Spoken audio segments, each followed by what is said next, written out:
Hare Krishna, Krishna Krishna, Hare Hare, Hare Rama, Hare Rama, Rama Rama, Hare Hare. जो भक्ति योगा शिक्षात्मेक पुरुष पुराण श्री कृष्ण चैतन्य शरीरधारी कृपाम बुदिच्च समहं प्रपद्ये. This is a prayer offering to Lord Chaitanya. The central figure dancing, a boy about 18 years old,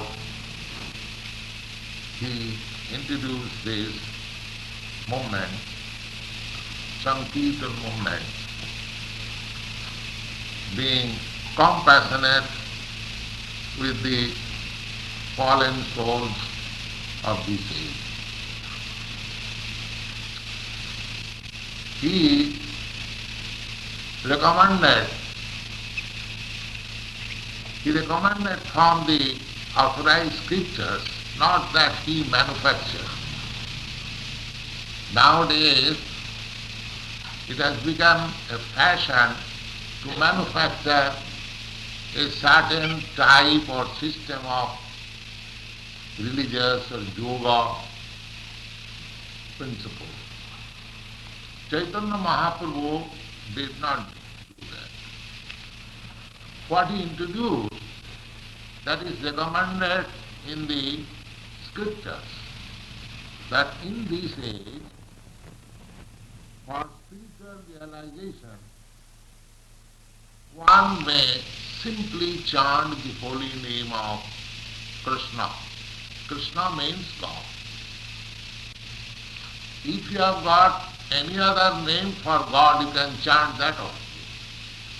It is not that you have to chant Krishna. But Krishna means God. The word meaning of Krishna means all attractive. Krishna from his beauty, all attractive. From his strength, he is all attractive. From his philosophy, he is all attractive. From his renunciation, he is all attractive. From his fame, he is all attractive. 5,000 years before, Krishna spoke this Bhagavad Gita, is still going strong. He is so famous.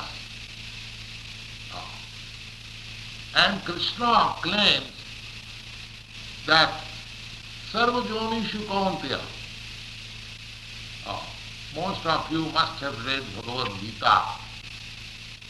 And in the 14th chapter you find that Krishna says, my dear Arjuna, in all species of life, there may be as many varieties of forms. We are all living entities. Here even in human society, we have got different types of forms. Nobody will be exactly like the form of other gentlemen. There is difference. This is the beauty of creation. If you go to a tree, there are millions and billions of leaves, and you won't find one leaf exactly like the other. So, there are varieties of living entities. Out of the varieties of the living entities, the humankind living entities are very small.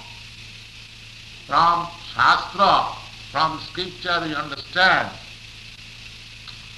that there are 8,400,000 species of life. 8,400,000 species of life. Out of that, aquatics, water animals or water living entities are 900,000. The botanists or the physiologists, how many they have seen, or how many they have experimented, or how many we have seen. But from the Shastra, from the Vedic scripture, we find that there are 900,000 of species of life in the water, and 2 million species of life in the botanical department. Similarly, there are birds, there are beasts, there are four-legged animals, and at last the human being. The human life is considered to be the developed form of all species of life. Darwin's theory also gives some idea. I think he might have taken this idea from Vedic literature. But the gradual evolution is recommended, mentioned in the Vedic literature, that from aquatic to plant life, then worms life, then birds life, then animal life. There are 300,000 of animal life. So at last, this human form of life. And the human form of life, there are many species, some of them civilized, some of them not civilized, some of them have no religion, but we can know from the history of human civilization that any civilized nation, it doesn't matter whether he is Christian, whether he is Mohammedan, or he is Hindu, or Buddhist, there is some type of religion. So, in the Vedic literature says that without religion, without accepting religion, dharmena hina pasibhi samana. If in some society there is no religion, religion means to abide by the laws of the Supreme. That is it. It doesn't matter whether it is Christian religion or Mohammedan religion or Hindu religion. Religion means just like citizens, good citizen. Good citizen means who abides by the law of the state. It doesn't matter what he is. Similarly, anyone, either he may be Christian or maybe Mohammedan or maybe Hindu, that doesn't matter. Anyone who accepts the supreme law, God, and abides by the laws of God or laws of nature, he is called religionist or an advanced human being. But Krishna says, either advanced or not advanced, that doesn't matter.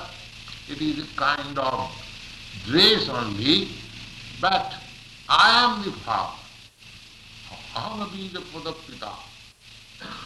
Just like father is the seed-giving agent into the womb of the mother, and then the child, baby, comes out. Without the combination of father and mother, there is no possibility of generation. Similarly, Krishna says that in all species of life, the living entities, I am the seed-giving father and this material nature is the mother. Nobody can deny, because this body, just like the child's body, is made by the mother. Father gives the opportunity to develop the body. And the mother supplies the ingredients for developing the body. Similarly, God impregnates material nature with living entities, and they come out in different forms. Aquatics, birds, beasts, animals, trees, plants, vegetables, so many. And Krishna says that I am the father of all of them. So my request to you that don't accept Krishna as something Indian God or Hindu God. No. Krishna is the original father of all living entities. He claims, if you don't accept, if the father says, you are my son, and the son says, no, I am not your son, that is son's prerogative. He may deny it. He doesn't believe his mother. Now, what is the proof that one man is my father? The mother is the proof. There is no other source of understanding who is my father.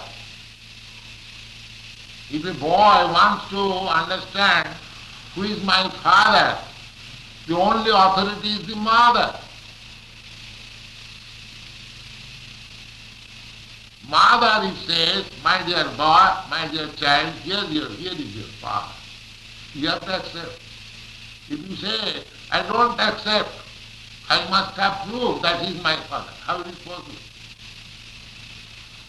It is not possible. Similarly, the Vedic literature is to be considered as the mother. And Vedic literature says, Janmadasya jataha, the supreme, absolute truth is that who is the source of all generations, all emanations. And what is the source? Krishna says in the Bhagavad Gita that I am the Father. So if you believe scriptures, Vedic literature, if you believe Bhagavad Gita, then you have to accept Krishna as the Supreme Father, because the mother, Vedic literature is considered to be the mother.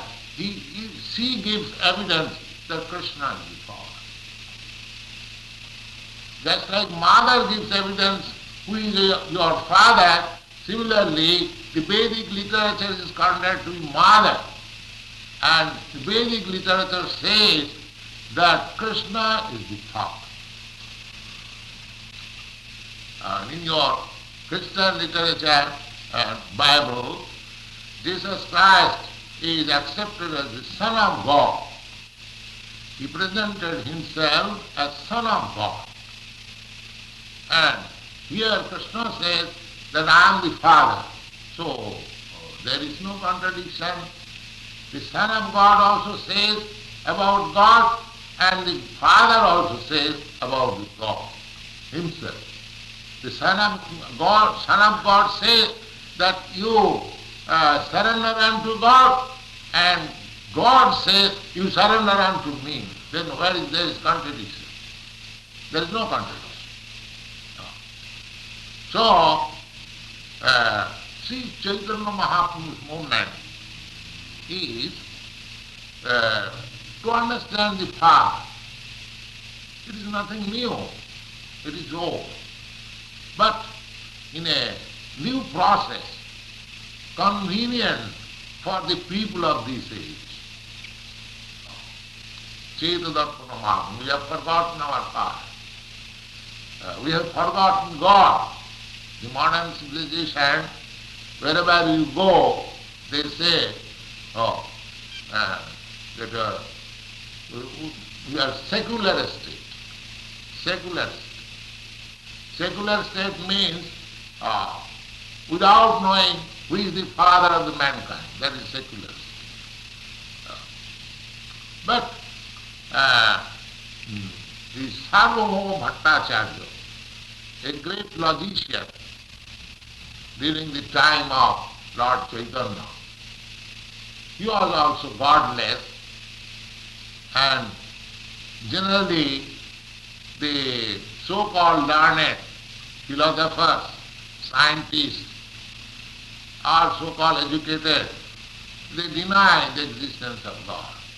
They depend more or less on their experimental knowledge of science.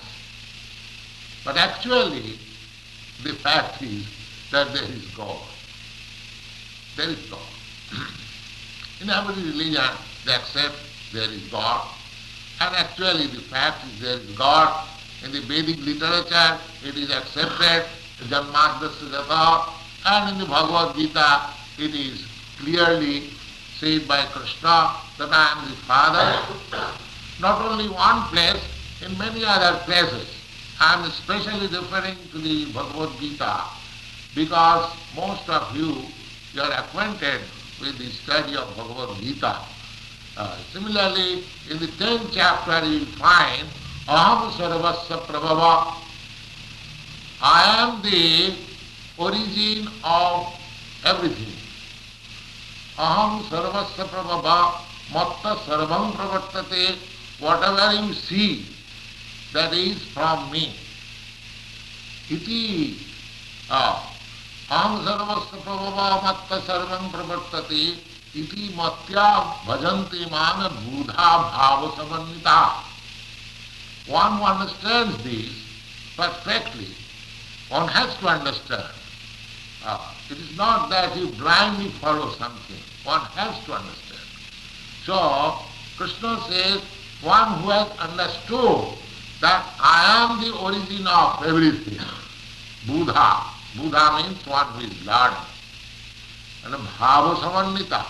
Bhava samannita means with thoughts. Not that whimsically or sentimentally to accept something, but with thought, with thoughtful attitude or more. One who has understood this fact, that Buddha bhava samannita, he worships me. These things are there.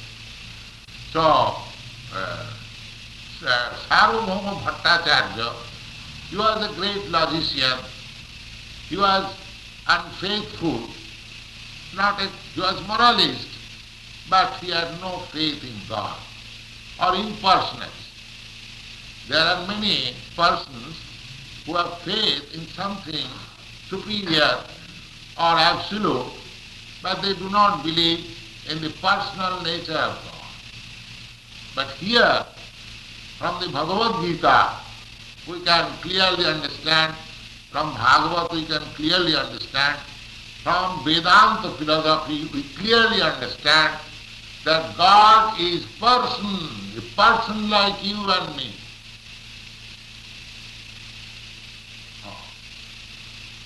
Take for example, in the Vedanta Sutra, the first aphorism is Janmadasya Jataha. The first sutra is Athata Brahma Jignasa. Now you have to understand what is Brahma or what is the absolute truth.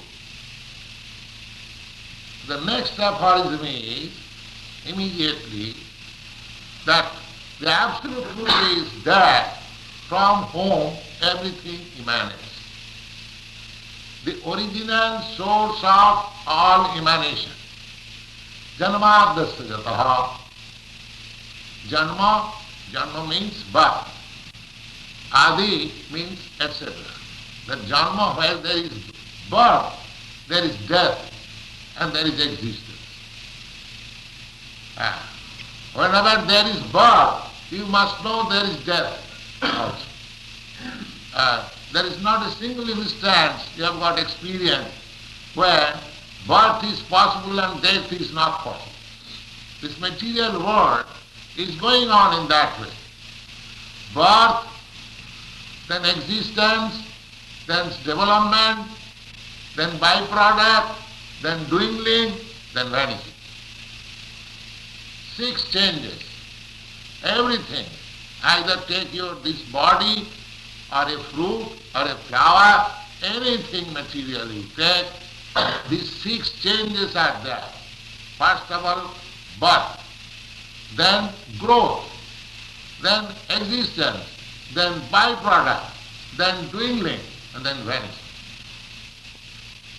So, Vedanta Sutra says, Janmadasya Jataha.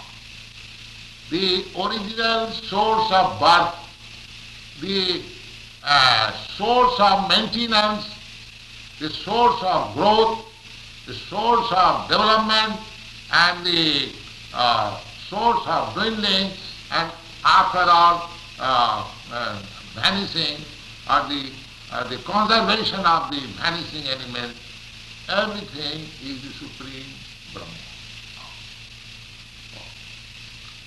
So, this Janmadasya sloka has been interpreted in various ways, but the most important commentator is Vyasdev. He is the original writer of Vedanta Sutras. Not only he is the writer of Vedanta Sutra, he is the writer of all Vedic literature. Vedic literature means 4 Vedas, Sham, Atharva, Juju and Rig. And from the Vedas there are Upanishads. There are 108 Upanishads. And there are Puranas. Puranas means those who will not understand the Vedic aphorism and the Upanishad, a statement of the Upanishad. For them, for ordinary man, there are many stories. The stories are concluded with the Vedanta Sutra. Then there is Mahabharata. You have heard all these names. Mahabharata, the history of Indian royalty. The Mahabharata is the history of fighting between 2 groups of royal family, the Pandavas and the Kurus. And in that Mahabharata you find all kinds of sociology, politics, religion, and military science, everything is completed. And in that Mahabharata is put this Bhagavad Gita. The Bhagavad Gita is only a portion of the Mahabharata. This was also written by Vyasdev. At last, he was not satisfied. Even after writing so many big literatures, he was not satisfied. So one day he was sitting very morose, and at the same time his spiritual master Narad came to see him. Because Narad is not an ordinary spiritual master, he could understand that my disciple is sitting morose. So I must go there and give him some encouragement, because he is a great personality. He is giving human society so many nice things, but he is not very happy in his mood, so I shall go and give him some encouragement. So I am reading from the Bhagavad the introduction, how Bhagavad was compiled by Vyasdev. I am reading that chapter. This is in the first canto, 5th chapter. So when the spiritual master Narad came, it is the custom of disciple to receive him and to give him nice seat and offer obeisances and then talk on different subject matter. So when Narad came, Vyasdev offered him good seat and comfortable seat and offered his obeisances. Then Narad is speaking. He saw his disciple Vyasdev very much morose. So he is asking, Parasarja Mahabhaga Bhavata Kuchitatmana Puritushati Sharira Atma Manasa Eva Bha. My dear Vyasdev, I see that you are not very happy. But I am asking you a question, whether a person becomes ever happy who has accepted this body as self or the mind as self. There are two classes of men in the material world. I mean the intelligent class. I am not speaking of the ordinary class of men. Those who are interested in knowledge, in higher thoughts, in philosophy, in religion, ethics, morality, so many things there are, in science, in literature. So, Vyasdev is everything in one person. And he has written so many books, as I have described. Now, Narada is asking him, my dear, Parasarja. Parasarja means Vyasdev was the son of Parasa. His father's name was Parasa. Therefore, he is addressing him, Parasarja Mahabhava. You are very fortunate. You have got the opportunity of doing the best service to the humanity by presenting such important literature. Therefore you are Mahabhava. The human society is not ordinary task. It is not possible for any ordinary man. All great men, all great personality who had appeared on this earth and rendered great service to the humanity, they are still remembered. Just like in your country, President Washington, he rendered very valuable service to your country, he is still remembered. Recently, President Kennedy is still remembered. Similarly, those persons who have dedicated their life for the welfare of the human society, they are not ordinary men. Therefore, he is addressed as Mahabhava, the most fortunate personality, because he dedicated his life for the good of the humanity. The greater a man is engaged for the service to the humanity, he is considered a great man. Similarly, Lord Chaitanya, he also renounced this world. You see, his future is just 18 years to 20 years born. And after this movement, Sankirtan movement at Navadvip, during his householder life, he was married at the age of 17 years. So he was considered to be a householder.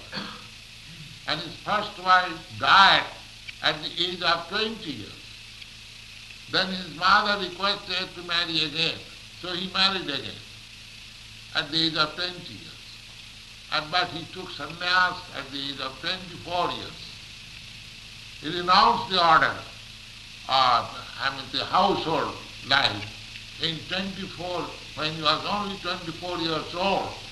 His wife was only 16 years old. And his mother was about 70 years old. But still he took sannyas. Why? For the good of the humanity. He was very well to do, he was Brahmin, he was learned, and he had many followers, and still, when he saw that if I remain a householder and they will not care for my instruction, therefore he was obliged to accept the sannyas order. Because in India the system is a sannyasi, in renounced order, a gentleman in renounced order, he is accepted as spiritual instructor. So this Chaitanya Mahaprabhu also dedicated his life for the whole humanity. In his preaching, there is clear statement. While he was preaching this movement all over India, he instructed every Indian. The exact verse in Bengali language is that Bharat bhumite janma manusya janma haila ja janma sarthak kari karo paropakar. He ordered that anyone who has taken his birth in India as a human form of life, he must take up this responsibility of preaching this Sankirtan movement all over the world to do the best service to the humanity. That is his order. To do the best service to the humanity. You are so much compassionate with the human society. So, by his grace, his philosophy, his teaching are now being spread in the Western countries. And I have taken up the humble responsibility. Please help me. You will be happy. It is such a nice movement. So, Chaitanya Mahaprabhu, he was also humanity. He is not a religionist. He was not meant for preaching a particular cult to gather some followers. No. It is the need of the human society. And he wanted to preach all over the world. Because it was not possible at that time, and he lived only for 48 years. He took sannyas at the age of 24 years, and he passed away in 24 years. He was very busy all over India. Therefore, he left his legacy to the Indian, any Indian, to take up this cause and preach this cult of Sankirtan movement all over the world. So, I shall request you to understand the philosophy of Chaitanya Mahaprabhu and his movement. We have got already 6 centers, 5 centers in your country. I started first in 1966 July in New York, then I started in San Francisco, then at Boston, then at Montreal. Of course, I did not go everywhere. These boys, the sincere boys and girls who are helping me, who have joined this movement, they are doing. This center was started also by one boy. I have come for the first time here. Now, I request you that this movement is nothing sectarian or anything bluff. It is the movement as a necessity of the human society. You judge it, you consider it, you put your logic arguments in every way, you will find that this is the necessity of the present day. So, not only one center in Los Angeles, but you open center in every village, every country, every home. And the process is very simple. You chant Hare Krishna and dance in ecstasy, and everything will come within yourself gradually. Everything will come. You will practically feel how you are becoming reformed. There is no need of wasting time. This Hare Krishna movement can be done at home, outside home, when you are working, when you are walking, every moment. So try to understand this movement and try to follow it. It is not sectarian, it is a need. I shall discuss on this point gradually. If you kindly come and attend our classes, I shall very much thank you. Thank you very much. If there is a question, you can ask.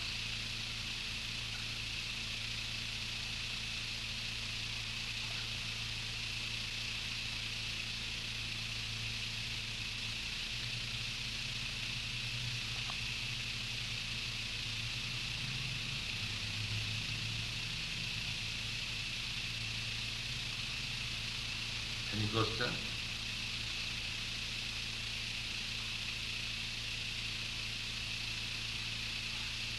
Yes.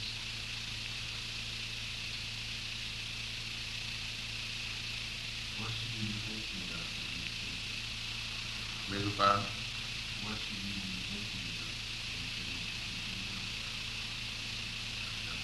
What should you be thinking about when you're chanting? What I was thinking? What do you think about when you're chanting? Chanting. You simply hear. What is when you say Hare Krishna, you try to hear the very sound, Hare Krishna, that's all. Nothing more. This is meditation. Your tongue and your ears should be engaged in sounding this transcendental vibration, Hare Krishna. Best meditation. This is also accepted in Bhagavad Gita. The best meditation. You don't keep your mind elsewhere. You keep your mind on the chanting. Hare Krishna and here. So, this is responsive. When I was chanting, you were hearing. When you were chanting, I was hearing. So, it is exchange. I hear your chanting, you hear my chanting. This is the process. So there is no possibility of thinking anything else. Best and the easiest type of meditation. And fluid. Actual. You at once become on the transcendental plane. Therefore you feel dancing. You see? So practice it and you'll see how spiritually you are making acknowledgement. And it's very simple. When you are walking on the street, you can chant Hare Krishna. There is no tax, there is no expenditure, there is no loss, but the gain is very great. Why don't you try? If without any loss, without any expenditure, you gain something, the supermost sublime thing, spiritual realization, why don't you try for it? We are not asking any money. We are not asking $250 for paying, for hearing. No. It is freely distributed. Please take it and try it. Make an experiment. There is no business here.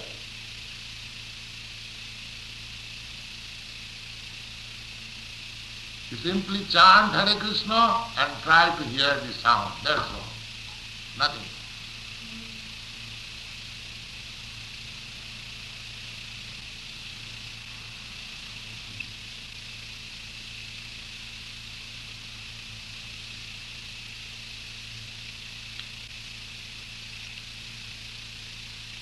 Any other question?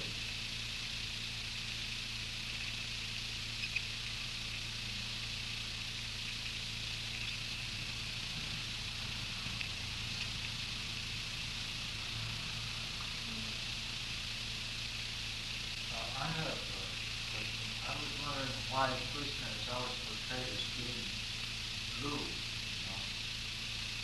Why the sky is blue? Can you explain? Because the sky is blue.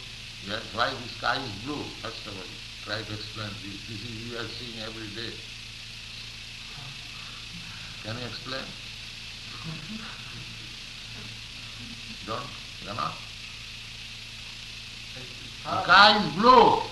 That's all. Therefore it is blue. Krishna is blue. Therefore blue.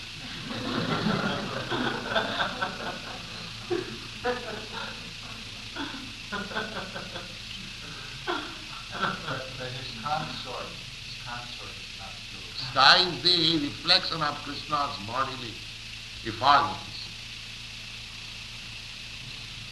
Therefore it is blue. Just like if the cover of the light is blue or, I mean to say, red, the radiance also becomes similarly. Krishna is blue. It is described in the Vedic literature. Venum kannantam aravinda dalayataksham varahavatam samvasitam buddha sundaram. God's bodily hue is just like bluish cloud, but is very beautiful.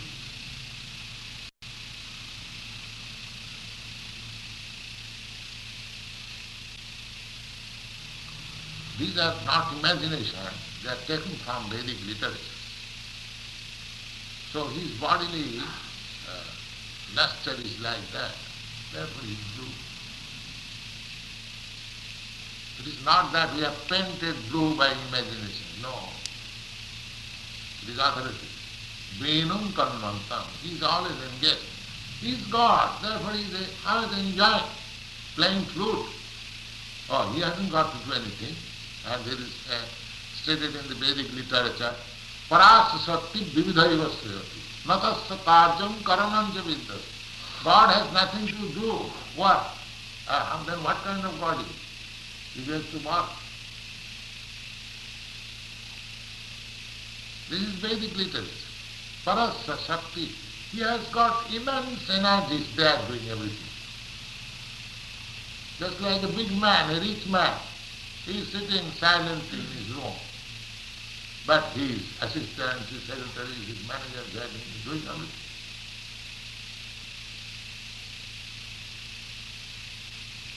You will find Krishna always in enjoyment. Anandamaya Bhyasa, these are Vedanta Sutras. He is jolly by his nature. And if we associate with him, then we become jolly. We are also part and parcel of Krishna.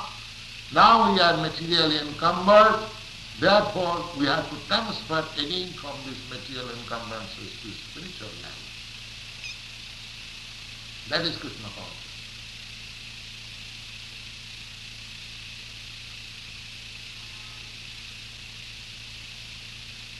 So Krishna is blue because he is described in the Vedic literature as such.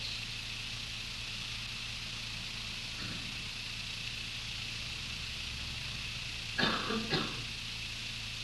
were in Krishna's abode at one time. Why is it necessary that we come here? I said we were with Krishna before.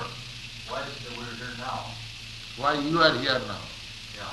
Why you are here now in this store? I was born No, I mean it's in this room. to learn. Learn. So that is your choice. You have come to learn here. So you have got little independence. Because you are part and parcel of Supreme. The Supreme has got complete independence. Therefore the independence quality is there also in you. Just like gold. A particle of gold is also gold. Similarly, because you are particle of Krishna, so you have got all the qualities in minute quantity although. You have got all the qualities of Krishna. And Krishna is, God is fully independent. Therefore you want to be independent. Your inclination is to always to remain independent. But you have been conditioned. You have been conditioned. When you regain your spiritual life, you also become as independent as Krishna. So that independence, when we want to imitate Krishna by misusing our independence, then we are given the chance of so-called material